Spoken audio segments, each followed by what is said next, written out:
Hey there, fellow business enthusiasts. If you're in the midst of deciding whether to lease or buy your next company vehicle, you're likely asking yourself, which option is easier on the wallet? To make the right choice, we need to look beyond just the initial cost. We're covering the nitty-gritty details, considering factors like your available cash flow, the tax advantages each option offers, and even the fascinating concept of the time value of money. So let's hit the road and break it all down. Alright, let's talk ownership. When you buy, that vehicle is all yours once you've paid off the loan. Sweet, right? When it's time to part ways, you pocket the trade-in or sale value. Now, leasing is a bit of a different dance. The dealer or leasing company holds the keys and you essentially rent the vehicle for the lease period. When those lease wraps, you've got options. Either snag that car for a predetermined residual value, stated in the lease, or take a stroll and hop into a brand new ride. Choices. Let's talk dollars and cents.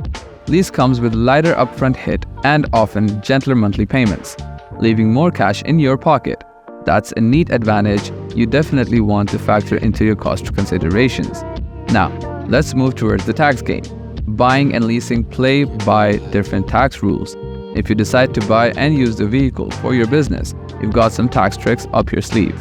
You can deduct the operating and maintenance costs using either the IRS set mileage rate, which for 2024 is 67 cents per mile, including 30 cents for depreciation, or your actual expenses, that's operating expenses plus depreciation and Section 179 expensing. The actual expense method gets you your deductions faster than the mileage method. Depending on your vehicle type, you can claim bonus depreciation, Section 179 expensing, and MACERS depreciation. It's like unlocking a tax treasure chest. Guess what? If you're rocking a leased vehicle for business, you can still play the tax deduction game. Whether you go for the mileage rate or actual costs, you've got options. Now, let's break down the nitty-gritty of deducting leased vehicles. The actual cost deduction includes your monthly lease payments and down payment and other upfront costs that get spread out over time. That's the fancy term for amortization. And any lease reduction amounts, especially if you're cruising in style with a luxury vehicle. So go ahead and squeeze every bit of tax goodness out of that leased ride. Guys, are you ready to settle the buy versus lease debate once and for all? Here's the game changer: the after-tax adjusted present value lease calculator. It's like having a financial wizard in your corner, and guess what?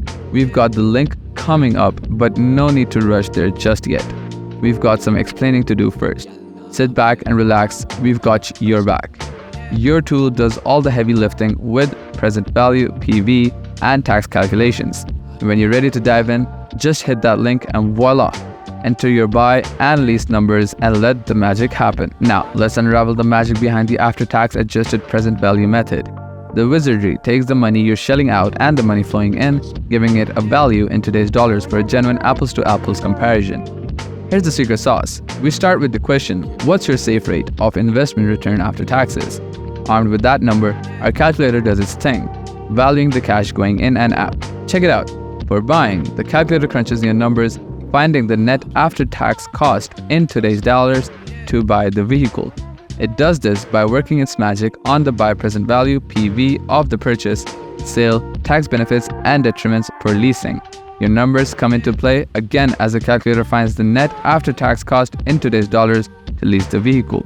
It works its mojo on the leasely, PV of cash outlays, tax savings, and add-backs. It's like having a crystal ball for your finances. Now, let's delve into the specifics of this 4-year car ownership comparison between buying and leasing. Don't worry about the intricate calculations. The calculator takes care of that. Here's a glimpse into what it considers.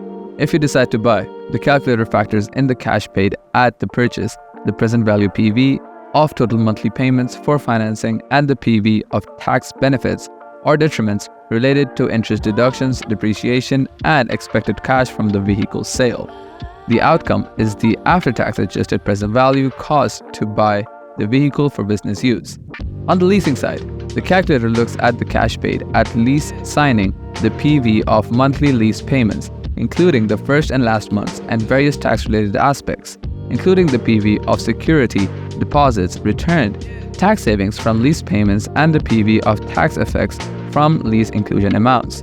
It then determines the after-tax adjusted present value cost to lease the vehicle. In terms of results, the verdict is given in today's dollars. The reason? It saves you a considerable $8,878. What makes the process straightforward is that, number 1, you input the necessary figures, an effortless task. Number 2, the calculator handles the math. No need to stress about it. Number 3, the outcome is presented as an after-tax result in today's dollars, the PV. That's the entire process simplified. As we wrap up, it's essential to consider these key points when deciding whether to buy or lease a business vehicle. Leasing typically demands less initial cash and offers lower monthly payments, which can significantly benefit your cash flow. This can be particularly advantageous for businesses looking to preserve liquidity or maintain a consistent budget.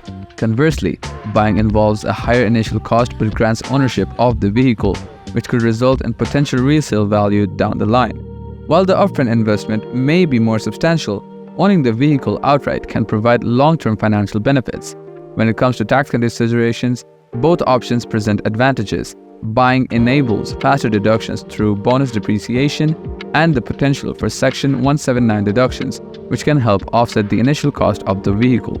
These tax benefits can result in significant savings for businesses, particularly those looking to invest in assets that qualify for accelerated depreciation. On the other hand, leasing also offers tax advantages, with lease payments often being tax-deductible expenses that can also reduce taxable income and lower overall tax liability for the business. This tool evaluates the financial impact of buying versus leasing by considering present and future costs and benefits, providing a clear and objective analysis to inform your decision-making process. Additionally, considering personal and business needs is crucial in making the decisions. Factors such as your preference for a new vehicle, driving patterns, and the stability of your personal or business life should be carefully evaluated. While leasing may offer the allure of driving a new vehicle every few years, it may come with restrictions such as mileage limits and closer ties with dealers or lessors. Conversely, owning a vehicle provides the freedom to customize and use it as needed with such constraints. Ultimately, the choice between buying and leasing hinges on your unique circumstances and priorities. By carefully weighing the pros and cons of each option and considering your specific needs, you can find the best fit for both your business and lifestyle. If you found this video helpful, please make sure to subscribe for more valuable insights and tips to help you navigate the world of business. Thanks for watching, and we'll see you in the next one.